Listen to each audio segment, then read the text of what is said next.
Hello, నేను CS రావు. హైదరాబాదు ఒకప్పుడు ఎవరొచ్చినా బతకొచ్చు అనేటువంటి ఒపీనియన్ ఉండేది. అందుకే భాగ్యనగరం అన్నారు.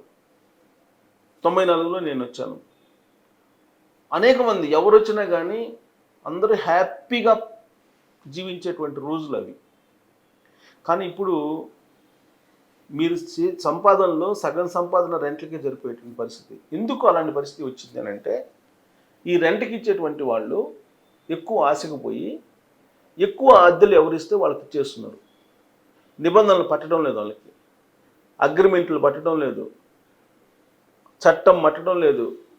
అద్దె చట్టం అనేది ఒకటి ఉంది, రెంటల్ యాక్ట్ అనేది ఒకటి ఉంది అనేది కూడా సోయి లేకుండా వాళ్ళు ఏం చేస్తున్నారు, ఎవరు ఎక్కువ అద్దె ఇస్తే వాళ్ళకి ఇచ్చేస్తున్నారు ఆ హౌస్. హైదరాబాద్లో గేటెడ్ కమ్యూనిటీలో కానీ, లేదంటే హైరైజెస్ బిల్డింగ్స్లో కానీ, లేదా అపార్ట్మెంట్స్లో కానీ పెద్ద ఎత్తున వ్యభిచారం చేస్తూ ఉన్నారు. విదేశాల నుంచి కూడా యువతులను తీసుకొచ్చి వ్యభిచారం చేయిస్తున్నారు. డ్రగ్స్, గంజాయి ఇలాంటివి కూడా అమ్మిస్తున్నారు అనేది పోలీసుల దగ్గర ఉన్నట్టు సమాచారం. ఒకవేళ వాళ్ళు పట్టుబడితే అద్దెదారులు యజమాని జైలుకు పంపిస్తాము అని చెప్పడం జరిగింది. 5 సంవత్సరాలు జైలు వేస్తాం, జైలు శిక్ష వేస్తామని చెప్పి కూడా చట్టం చెబుతుంది. ఈ చట్టం ప్రకారం ఎవరైతే ఇంటి ఓనర్లు ఉన్నారో వాళ్ళే బాధ్యత వహించాలని చెప్పారు. అయినప్పటికీ అద్దెకు ఆశపడి చాలామంది ఓనర్లు ఆ చట్టాన్ని పక్కన పెట్టారు. పోలీసులు హెచ్చరికలు కూడా పక్కన పెట్టారు. ఇప్పుడు జైలు పాలవుతున్నారు.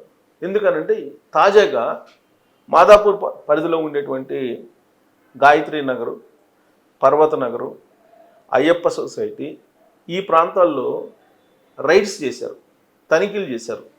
చాలా అపార్ట్మెంట్స్లో, అలాగే హైరైజ్ బిల్డింగ్స్లో, గేటెడ్ కమ్యూనిటీస్లో ఇవాళ తనిఖీలు చేస్తే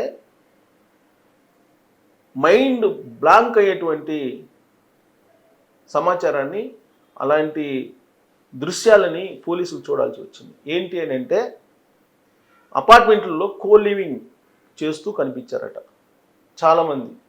కోలివింగ్, అబ్బాయి అమ్మాయి వచ్చి భార్యాభర్తలు అని చెప్పేసి అపార్ట్మెంట్ తీసుకొని అక్కడ కోలివింగ్ సెంటర్స్గా మార్చేశారు కొన్ని అపార్ట్మెంట్స్ని. ఆ కోలివింగ్కి వచ్చేటువంటి వాళ్ళు ఎక్కువ రెంట్స్ ఇస్తున్నారు అనేది పోలీసులు గమనించారు. అలాగే వ్యభిచారం చేసేటువంటి వాళ్ళు ఒక ఇంట్లో దిగి ఆ ఇంటికి స్నేహితులను, బంధువులను తీసుకొచ్చి గుట్టుగా వ్యభిచారం నిర్వహిస్తూ పట్టుబడినటువంటి అపార్ట్మెంట్లు గాయత్రి నగర్లో, అలాగే పర్వత నగర్లో చాలా దొరికాయి. అక్కడ డబుల్ బెడ్రూమ్ 25,000 తక్కువ ఇవ్వరు, త్రిబుల్ బెడ్రూమ్ 30,000 తక్కువ ఇవ్వరు. ఇక మెయింటెనెన్స్ 2,000 నుంచి 3,000 వరకు మామూలు అపార్ట్మెంట్కి, స్టాండ్ అలోన్ అపార్ట్మెంట్స్కి కూడా వసూలు చేస్తూ ఉంటారు. దానికి ఫెసిలిటీస్ లేకపోయినా ఆ రెంట్ మాత్రం తగ్గించరు. ఒకవేళ మీకు వాటర్ ఏదన్నా కావాలంటే అడిషనల్గా వేస్తారు. కానీ రెంటల్ యాక్ట్ ప్రకారం ఎవరైతే అద్దెదారు ఉంటారో అద్దెదారికి కరెంటు కానీ, వాటర్ కానీ, రోడ్ సౌకర్యం కానీ, డ్రైనేజ్ సిస్టమ్స్ కానీ ఇవన్నీ కూడా మౌలిక సదుపాయాలు కల్పించాల్సిన బాధ్యత హౌస్ ఓనర్దే. రెంట్కి దిగే వాళ్ళకి బాధ్యత ఉండదు, అది హౌస్ ఓనరే చూడాలి. ఇది చట్టం చెప్తుంది. కానీ వాటర్ స్కేర్సిటీ వచ్చిందని చెప్పి వాటర్ బిల్స్ కూడా వేస్తున్నారు. అయినప్పటికీ అక్కడ అపార్ట్మెంట్ తీసుకొని ఉంటున్నారని అంటే ఎందుకు ఉంటున్నారు అనే దాని మీద ఇప్పుడు పోలీసులు తనిఖీలు చేస్తే అసలు గుట్టు బయటపడింది. ఏంటి, కోలివింగ్, అలాగే దేశ విదేశాల నుంచి, ఇతర రాష్ట్రాల నుంచి యువతులను తీసుకొచ్చి వ్యభిచారం చేసేటువంటి టీమ్స్ ఆ అపార్ట్మెంట్లో దిగుతున్నారు. 2, 3 బెట్టింగ్ యాప్స్ని ప్రమోట్ చేసేటువంటి వాళ్ళు, అలాగే షేర్ మార్కెట్ని ప్రమోట్ చేసేటువంటి వాళ్ళు, ఇలాంటి వాళ్ళు, తర్వాత కోలివింగ్కి సంబంధించినటువంటి యాప్స్ని ప్రమోట్ చేసే ఇలాంటి వాళ్ళు ఎక్కువ రెంట్లు ఇచ్చి అపార్ట్మెంట్స్లో దిగుతున్నారు. ఇప్పుడు ఈ 3 అంశాలని గమనించారు పోలీసులు.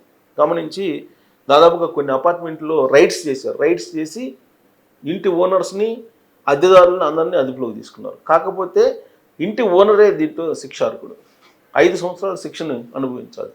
సో ఇది పోలీసులు, హైదరాబాద్ పోలీసులు ఎంత చెబుతున్నప్పటికీ హైదరాబాద్లో ఉండేటువంటి ఇంటి ఓనర్స్ చాలామంది అద్దె ఎవరు ఎక్కువ ఇస్తే వాళ్ళకి ఇస్తున్నారు. వాళ్ళు ఎలాంటి వాళ్ళు, ఏం చేస్తారు అనేది కూడా చూడట్లేదు, ఎంక్వైరీ కూడా చేయట్లేదు.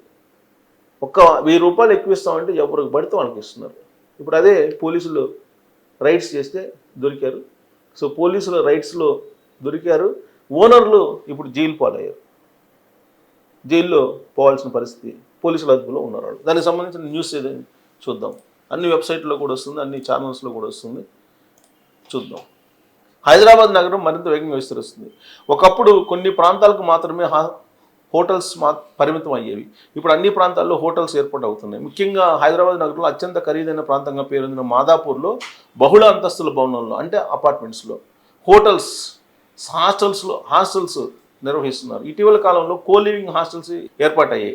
వీటిపై రకరకాల ఆరోపణలు వినిపిస్తున్నప్పటికీ వీటిని విజయవంతంగా నిర్వహిస్తున్నారు. మాదాపూర్ ప్రాంతంలో ఉన్న హోటల్స్, కోలివింగ్ హాస్టల్స్లో అనైతిక కార్యకలాపాలు జరుగుతున్నాయని ఇటీవల పోలీసులకు సమాచారం అందింది. దీంతో anti human trafficking unit AHTU పోలీసులు దాడి చేశారు. స్వదేశీ, విదేశీ మహిళలను పట్టుకున్నారు. పలువురిని అదుపులోకి తీసుకున్నారు. మాదాపూర్లోని గాయత్రి నగర్ పర్వత నగర్లోని ఒక సూపర్ లగ్జరీ లివింగ్ హోటల్లో గుట్టు చప్పుడు కాకుండా అనైతిక కార్యకలాపాలు సాగిస్తున్న ఓ ముఠా గురించి పోలీసులకు సమాచారం అందింది. ఆధారాలు పరిశీలించి వెంటనే వారు దాడి చేశారు. పలు రాష్ట్రాల నుంచి యువతులను హైదరాబాద్కు రప్పించి వారితో అనైతిక కార్యకలాపాలను నిర్వహించడం, వాటి విషయాలు పోలీసుల దృష్టికి వచ్చాయి. ఈ అనైతిక కార్యకలాపం నిర్వహించడానికి నిర్వాహకులు సోషల్ మీడియాను, ఇతర మాధ్యమాల్లో ఉపయోగించుకుంటున్నారు. వాట్సాప్లో పలు గ్రూపులు కూడా ఏర్పాటు చేసి విభాగాల వారీగా ఛార్జీలు వసూలు చేస్తున్నారు. పోలీసుల దాడిలో పశ్చిమ బెంగాల్, జార్ఖండ్, హర్యానా, ఢిల్లీ, పంజాబ్ రాష్ట్రాలకు చెందిన 7 మహిళలను పోలీసులు పట్టుకున్నారు. వీరు మాత్రమే కాకుండా ఉజ్బెకిస్తాను, తుర్క్మెనిస్తాను ప్రాంతాలకు చెందిన 2 మహిళలను కూడా పట్టుకున్నారు. అంటే విదేశాలకు సంబంధించినటువంటి వాళ్ళు కూడా. వారిని పోలీసులు స్టేట్ హోమ్కి తరలించారు. అయితే ఈ కార్యకలాపాలు నిర్వహిస్తున్న వ్యక్తి పేరు అమర్ సింగ్ అలియాస్ అమిత్ సింగ్ అని పోలీసులు చెబుతున్నారు. పోకల వెంకటేశ్వర్లు అనే వ్యక్తి సూపర్వైజర్గా వ్యవహరిస్తున్నాడని పోలీసుల విచారణలో తేలింది. బెక్, మొటోవా, గుల్షాట్ వీళ్ళ పేర్ల పరాల్లో ఉన్నారంట వీళ్ళందరూ. వీళ్ళు చూడండి, వీళ్ళ పేర్లు అసలు మనం విన్నాం. గుల్షాట్ అంట, రక్మా నోవా మలాఖా అంట, లోనావా బోరా, తూము లక్ష్మణు, ఆకాష్ బజాజు, గోర్ అహ్మద్ రాసీము, పార్థి బన్ అనే వ్యక్తులు పరారిలో ఉన్నారు.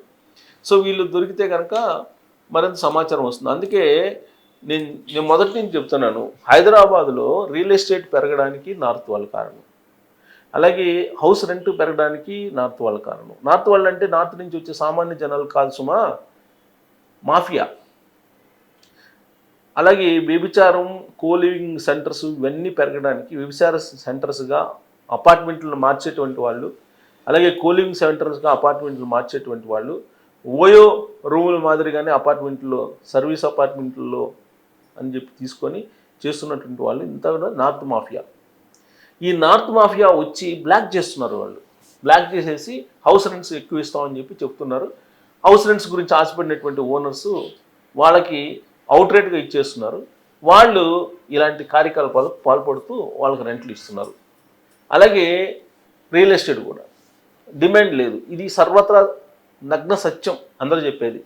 కానీ డిమాండ్ లేకపోయినప్పటికీ డిమాండ్ ఉన్నట్టు క్రియేట్ చేసి సోషల్ మీడియాలో హైప్ చేసి రకరకాలుగా ప్రయత్నాలు చేస్తూ ఉంటుంది ఈ మాఫియా. అందుకే రియల్ ఎస్టేట్లో లావాదేవీలు లేవు, ఓన్లీ హైప్ తప్ప సోషల్ మీడియాలో. ఇంకంతే ఈ బాబుతో. కాబట్టి ఇంటి ఓనర్లు చట్టం ప్రకారం వాళ్ళు జైలుకు పోవాల్సి వస్తుంది. ఇంటి ఓనర్లు కనుక 10 రూపాయలకు ఆశపడి, ఎక్కువ అద్దెకి ఆశపడి ఎవరికి పడితే వాళ్ళకి ఇస్తే ఇలానే ఉంటుంది. ఇప్పుడు పోలీసులు రైడ్ చేశారు, ఇంకా రాబోయే 2 రోజుల్లో ఇంకా మరిన్ని రైడ్స్ జరిగే అవకాశం ఉంది. గతంలో కూడా మాదాపూర్లో ఉండేటువంటి, గచ్చిబౌలిలో ఉండేటువంటి కొన్ని చోట్ల రైడ్ చేశారు. ఇప్పుడు పర్వత నగర్, గాయత్రి నగర్లో చేశారు. హైటెక్ సిటీకి దగ్గరలో ఉంటాయి ఆ ప్రాంతాలు. ఆ 2 చోట్ల ఈ కోలివింగ్ స్పాట్స్లు, అలాగే దేశ విదేశాల నుంచి తీసుకొచ్చి యువతల్ని అపార్ట్మెంట్లో పెట్టి వ్యభిచారం చేసేవాళ్ళు వీళ్ళంతా దొరికారు. అలాగే ఈ కోలివింగ్ వచ్చిన తర్వాత హాస్టల్స్ కూడా పెరిగిపోయాయి. ఈ కోలివింగ్ హాస్టల్స్ అసలు పెళ్లిగానేటువంటి ఒక అబ్బాయి అమ్మాయి కలిసి ఉండటానికి హాస్టల్స్ ఇస్తున్నారు అని అంటే ఇక సంస్కృతి ఏమైపోతుంది? లేదంటే ఇక్కడ ఇది వ్యాపారం అనాలా దీన్ని, లేదంటే ఇది చట్టబద్ధత అనాలా, లేదంటే ఇది అనైతికం అనాలా, ఏమనాలో తెలియట్లేదు. మొత్తం మీద ఏమన్నా చేసుకొని మాకు డబ్బులు ఇస్తే చాలు నెలకి రెంట్ అనేటువంటి యాంగిల్లో ఓనర్లు ఉండడం అనేది దురదృష్టకరం. అందుకే వాళ్ళని తీసుకెళ్ళి జైల్లో వేస్తున్నటువంటి పరిస్థితి. మరి వాళ్ళని జైల్లో శిక్షించడం న్యాయమేనా, లేదంటే తీసుకున్న వాళ్ళని శిక్షించాలా, అద్దెదారుల ఓనర్ల ఎవరిని శిక్షించాలనే దాని మీద మీరు కామెంట్ చేయొచ్చు. Thank you.